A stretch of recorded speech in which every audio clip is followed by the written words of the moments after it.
Hi, this is Steve Rosenberg, your friendly diamond and watch buyer from Goldmax, and today we're going to discuss some of the ways you can tell the fake Rolexes from the genuine Rolexes. The first thing we're going to discuss is not to forget, every time you look at a Rolex, you need to take the bracelet off of both sides and check the model number and verify the serial number on both sides. That is the first and most important step in the process.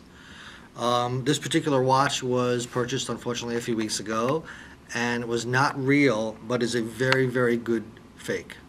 And I'm going to show some of the ways that we can discuss how to tell why it's fake. First of all, once we got the bracelet off, we had the number, which was the original design number, which was 116610, which is a correct number. But when we check the serial number on the back of the watch, we notice it begins with an X, so we know it's a newer Rolex watch, but it only contained 6 digits when the number should actually contain a complete 7-digit number. Okay, the next thing on this watch we want to take a look at is we happen to notice that on the back of this watch is stamped R. Rolex does not have an R stamped on the bottom, and if you took a good look at this R, you could see that it looks like it was actually hand stamped after the watch was produced. That would absolutely be a fake Rolex. Upon further inspection of the watch, we notice that the numbers are very, very visible in the etching. Usually on a genuine Rolex, they're etched very shallow in the metal, so it's a little hard to see, and sometimes you'll need to see it with your loupe. These I can apparently read even from a distance. They're so clear and they're so heavily engraved. This would indicate that it's probably not a real Rolex watch. As indicated on the watch that we were looking at, the number that we thought was a real watch would have indicated this was from 1991. And as we've been taught in our training that all watches pre-1993 should have holes in the sides of the lugs. Now, with the sport watches from Rolex, the GMT and the Yachtmaster and the Submariner, those watches contained holes until 2004.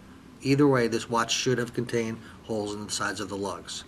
Now, as we turn the watch over, we've discussed in the past the hologram sticker on the back. Some customers do leave the stickers at, and some take them off immediately. This one still has the sticker, and although it is a good hologram, it is missing the model number, which is stamped without the hologram effect on the bottom of the sticker. This one does not have that.